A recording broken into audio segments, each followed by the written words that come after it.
Hi, I'm Amy Reyes. This week from Rheumatology Network, we featured a series of studies that focused on new treatments for rheumatic disease. In one, we feature a review that takes a close look at the rheumatoid arthritis drug pipeline. Researchers reported there are 243 molecules currently under study worldwide.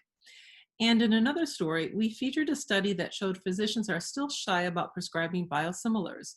Brand name drugs and generics are still more popular with doctors and patients. And nurse-led care is increasingly becoming critical in rheumatology, where the specialty is still struggling with a physician shortage. This is according to a report by writer Katie Robinson, who featured a study that showed nurse-led care in rheumatology is on par with that of physician-led care. And this week, the FDA approved the IL-17 inhibitor Cosentyx for the treatment of active non-radiographic axial spondyloarthritis. And this brings us to our discussion today with Dr. Alexis Ogdie of Penn Medicine and Kelly Gavigan of the Global Healthy Living Foundation, where Kelly recently conducted a study on patient perceptions of fibromyalgia symptoms and its overlap with axSpA. Welcome to Rheumatology Network. Sure. So my name is Kelly Gavigan. I am the Manager of Research and Data Science at the Global Healthy Living Foundation. And Dr. Ogdie. Yep. Hi, my name is Alexis Ogdie. I'm an Associate Professor of Medicine and Epidemiology at the University of Pennsylvania in Philadelphia. Well, thank you both for joining us today. I really appreciate it. So we're here today to talk about the recent presentation that was made at the E-Congress, the EULAR E-Congress 2 weeks ago. It's on fibromyalgia and axial overlap with axial spondyloarthritis. Kelly, I understand you conducted the research. Would you mind summarizing your findings? Sure. So as you stated, this was a survey conducted of fibromyalgia patients, and about 17% of the patients already had a diagnosis, a concomitant diagnosis of axial spondyloarthritis, and the remaining participants did not. And the study wanted to understand the overlap in symptoms between fibromyalgia patients diagnosed with axial spondyloarthritis and those fibromyalgia patients who were not diagnosed, and to understand where the symptom overlap is, so that there was a better understanding for patients in terms of why or what that symptom overlap is, and what to understand what axial spondyloarthritis is. And so what we found, as I said, 17% of the participants already had a diagnosis of axial spondyloarthritis. However, 94% of the fibromyalgia participants without axial spondyloarthritis also had back pain lasting greater than 3 months. And 12% of all of the participants reported symptoms consistent with a patient-reported version of the Assessment of Spondyloarthritis International Society criteria, or ASAS criteria. And of those who had symptoms consistent with that criteria, only 39% of them reported an axSpA diagnosis, which indicates that the remaining 61% were fibromyalgia patients without an axSpA diagnosis. So another finding of note is that more participants with an axSpA diagnosis received their fibromyalgia diagnosis by a rheumatologist, 45%, than the fibromyalgia patients who did not have an axSpA diagnosis. And only 6% of fibromyalgia participants without the axSpA diagnosis reported ever discussing axial spondyloarthritis with their physician. Mm-hmm. So what are the take-home recommendations for physicians reading this? What should they take away after learning about these findings? So maybe I'll take that. I think one of the key things is that it's really hard sometimes to diagnose non-radiographic axial spondyloarthritis, which is the form that doesn't have X-ray changes. Ankylosing spondylitis has X-ray changes, non-radiographic does not.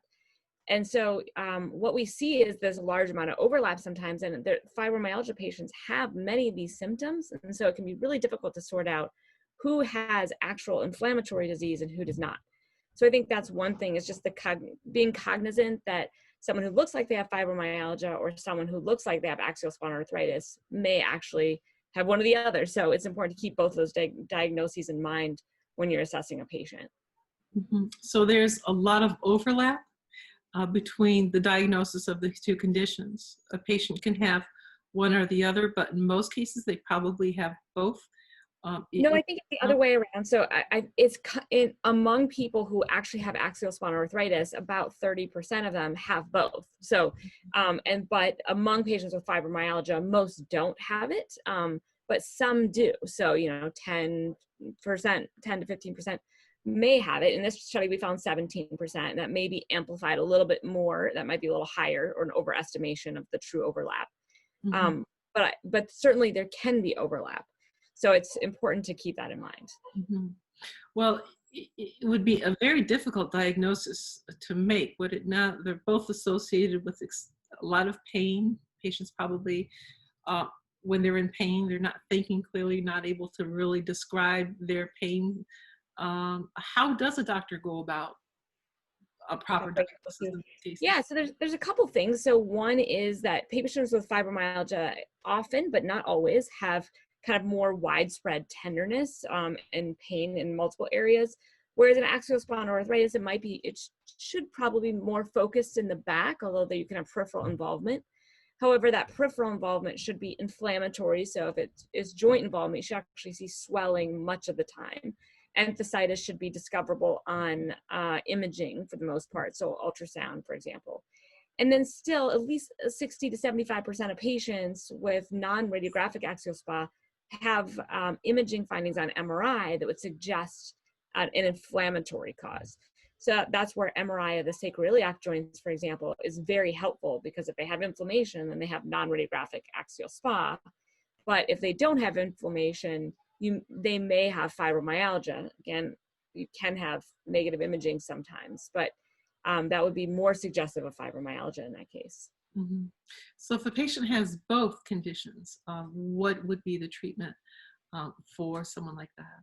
Right. So the non-radiographic axial spondyloarthritis is treated with NSAIDs or biologics. There's certain biologics that are approved. In fact, there's 2 recent approvals in the last couple of weeks here. Both IL-17s are now approved for non-radiographic axial SpA, as well as sotolizumab in the US. There's differences between US and Europe. So NSAIDs and a biologic for the non-radiographic inflammatory component, but it's really important to treat the fibromyalgia as well. And so that's treating with exercise, making sure that people are getting enough regular aerobic exercise that's sustained. Number 2, getting enough sleep and working on sleep management. And then there's a lot of medications for pain, or antidepressants, for example, can also help. Duloxetine, for example, is one that can help with pain as well. So making sure that you're covering both aspects of the disease is really important, or patients don't kind of achieve the outcomes that we want them to achieve. And this would be addressed during intake. There is a survey or a questionnaire that a physician would use, right, in trying to assess? Well, ideally, but usually it's through history. So, but that actually brings up a good point, that if you use there are widespread pain indices or central sensitization indices that are kind of help diagnose fibromyalgia. So those can be really helpful in this particular circumstance, and kind of trying to figure out who is more likely to have fibromyalgia than to have axial spondyloarthritis. I see. And how common is fibromyalgia across all rheumatic conditions? Is really common. So even among the general US population, it's estimated that about 5% of US adult females have fibromyalgia, so really common. And then among patients with inflammatory arthritis, so rheumatoid arthritis, psoriatic arthritis, ankylosing spondylitis, or axial SpA, it's about 20%, and sometimes higher or slightly lower, but still a fifth of patients have kind of more clear central sensitization. And I don't think we recognize that enough.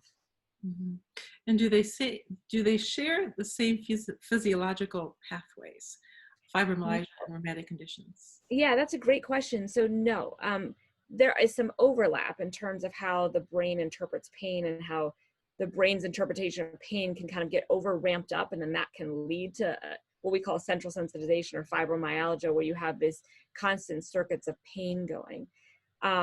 But though it's different in that we don't treat that with an anti-inflammation or immune modulatory drug. We treat that more with things that affect the brain. So things like antidepressants, for example, or some of the pain medications like gabapentin that kind of play that at a brain level.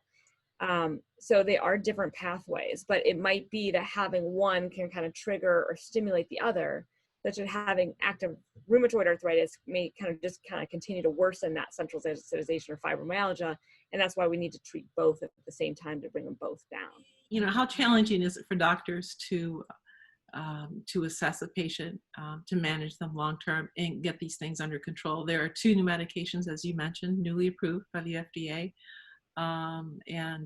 So I imagine it's probably a very good thing for patients who haven't responded to existing medications. Right.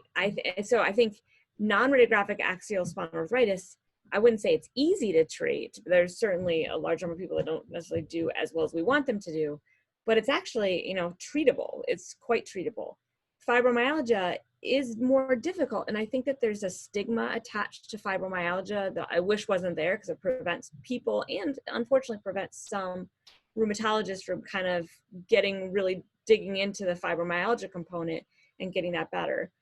The other tricky thing is that fibromyalgia takes a lot of work on the part of the patient. I mean, to get up and go exercise when you don't feel well, or you feel overly fatigued and you have pain, it hurts initially. And so there's this big fence that people have to climb over. And so that fence feels insurmountable for a lot of people.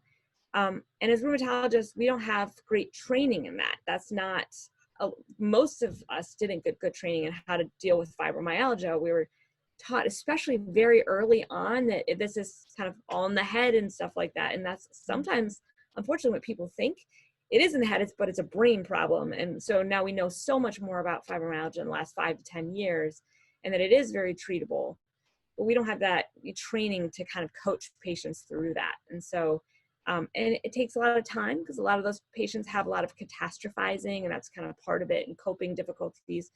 So that can take more time. And unfortunately, with the lack of rheumatologists, we don't have a lot of time. So I think there's a lot of barriers there that we need to break down still.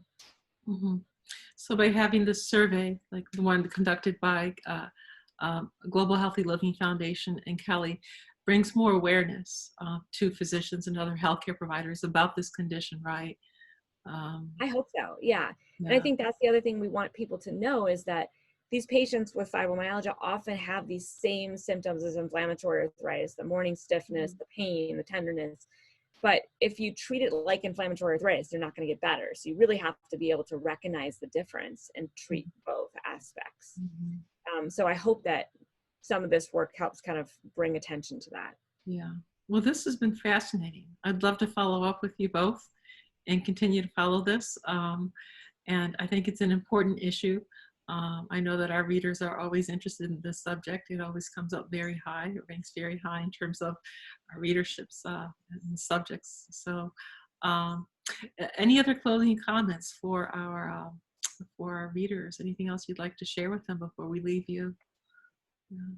I think, just as a closing remark, I think, like the vast majority of the work that we do and the studies that we do, this comes from the patients, what patients are interested in studying, and not only learning for themselves, but also for their doctors to know. And I think, as Dr. Ogdie said, we want this better understanding of what patients are going through, so that doctors have a better understanding of how to treat them. Through this abstract being published at EULAR, we hope to just continue disseminating really that patient voice in this type of research. Well, thank you. Thank you. I really appreciate your time today. And let's do another follow-up and see how things progress later in the year. Yeah, I'd like that. Great. Okay. Thank Well, you. thank you both. Thank you. Okay. Have a great rest of the day. Thank you, you too. All right. Thanks.